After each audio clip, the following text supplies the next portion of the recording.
Listen to me. I think God is changing the way you see your life. And before you roll your eyes and scroll, I don't mean that in some vague spiritual way. I'm talking to the person who's been carrying pressure for so long that you almost don't know what it feels like not to be waiting for the next thing to go wrong. You've learned how to function under it. You get up, you go to work, you handle your responsibilities, you answer people when they call, you laugh, you worship, you tell people you're good, and you are good. You trust God. But underneath all that, there's still that quiet pressure, that thing sitting on your chest when you wake up in the morning. Because the bills still have to get paid, the situation still hasn't changed, and you're still going home alone every day. You're still trying to build something that doesn't look anything like what God showed you yet. You're still watching other people step into things that you've been praying about for years, and you love God. That's what makes this so complicated, because you're not walking away from Him.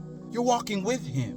But if we're being real, sometimes you've been walking with Him saying, Lord, what are we doing? Where are you taking me? How much longer is this going to take?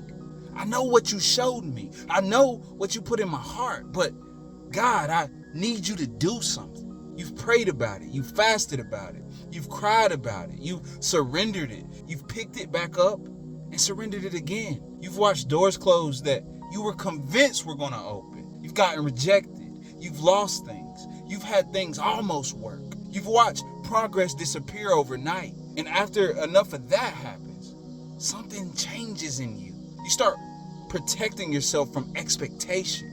You stop getting too excited. You stop believing every open door is actually going to stay open. You start preparing for disappointment before anything has even gone wrong. And eventually, you can become so accustomed to surviving that God can change your circumstances before you change the way you're looking at it. And I think that's where somebody is right now, because lately, something has been bothering you. Not necessarily something bad, but it's almost like an uneasiness, like you can sense movement. Something in you knows, I can't keep living like this version of myself anymore. The old mentality doesn't fit. The old fear doesn't fit. The way you've been shrinking doesn't fit. Even some of the prayers you've been praying don't fit anymore. And I wonder if part of what God is doing in this season is simply this. He's giving you new eyes. There's a story in 2 Kings chapter 6 where Elisha's servant wakes up and sees an entire army surrounding them. And from what he can see, they're finished. They're done. So Elijah prays, Lord, open his eyes that he may see. And God opens the servant's eyes. And suddenly he sees something that was there the entire time. The mountain was full of horses and chariots of fire surrounding Elisha. Catch that. God didn't create the provision when the servant finally saw it. God opened his eyes to what had already been there. And somebody needs to hear this today. What if God isn't just changing your circumstances? What if He's changing your ability to see what He's put around you? Because you spent so long looking through the eyes of survival, through disappointment, through rejection, through scarcity, through what you lost, through what didn't work, through what you don't have yet. And those eyes helped you survive that season. But you can't see your next season clearly through the eyes of your last one. Maybe that's why you've been feeling all this pressure. Maybe you're beginning to recognize things you couldn't recognize 6 months ago. You're looking at the same gift differently, the same opportunity differently, the same resources differently. Shoot, maybe you're even looking at yourself differently. And suddenly you're realizing, wait a minute, I actually have something here. I've learned something. I've built something. I've survived something. I've developed something. There are things available to me now that weren't available before. Maybe I'm not where I thought I would be, but I'm not where I was either. And that's where Moses comes in. Israel is standing at the Red Sea. Pharaoh is behind them. The sea is in front of them. And Moses cries out to God. And God essentially tells him, why are you crying out to me? Tell the people to move forward. Then he tells Moses, lift your staff, stretch out your hand over the sea. Now don't miss this. God parted the sea. Moses couldn't do that. Moses couldn't manufacture the miracle. Moses couldn't command the water by his own power. But there was something Moses could do. He stretched out what God had already placed in his hand. And that's the word. Stretch out your staff. Because maybe you've been asking God for another tool while He's been changing your eyes so you can finally recognize the one that you've already got. Maybe you've been asking him for another opportunity, another connection, another confirmation, more money, more resources, more confidence, another sign. And God ain't condemning you for asking, but maybe he's saying, look again. Look at what's already in your hands. Look at what's already around you. Look at what survived. Look at what you've learned. Look at the doors that are actually open right now.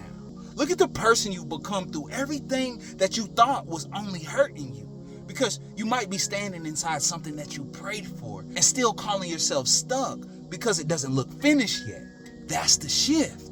You thought the promised land would look like everything being completed. Maybe sometimes it looks like finally having enough to build. And now comes your part. Move. Make the call. Submit it. Start building. Post it. Write it. Walk through the door. Use the gift. Have the conversation. Take the next step that you already know you're supposed to take. Not reckless action. Not trying to force God to bless your plans. I'm talking about aligned action. Action that comes after prayer. Action that comes from obedience. Action that says, God, I can't part this sea, but I can stretch out this staff. And I believe that's where some of you are right now. You've been asking God, when are you going to move?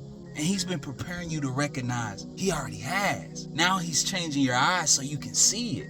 And the fear has to break. The shame has to break. The need for everybody's approval has to break. The old identity has to break. Even that fear of success. What happens if this actually works? What happens if people finally see me? What happens if I really become who God has been calling me to become? That has to break too. Because your actions in this season have to start matching the person God has spent all this time developing. Your wings work now. And eventually the nest that once protected you becomes the thing keeping you from flying. So look again.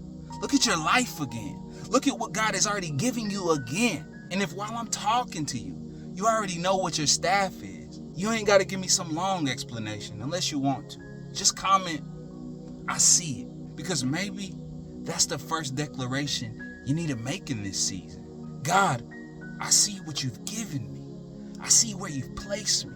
I see what you've been building. And now I'm going forward. Stretch out your staff, my friend, and let God handle the sea.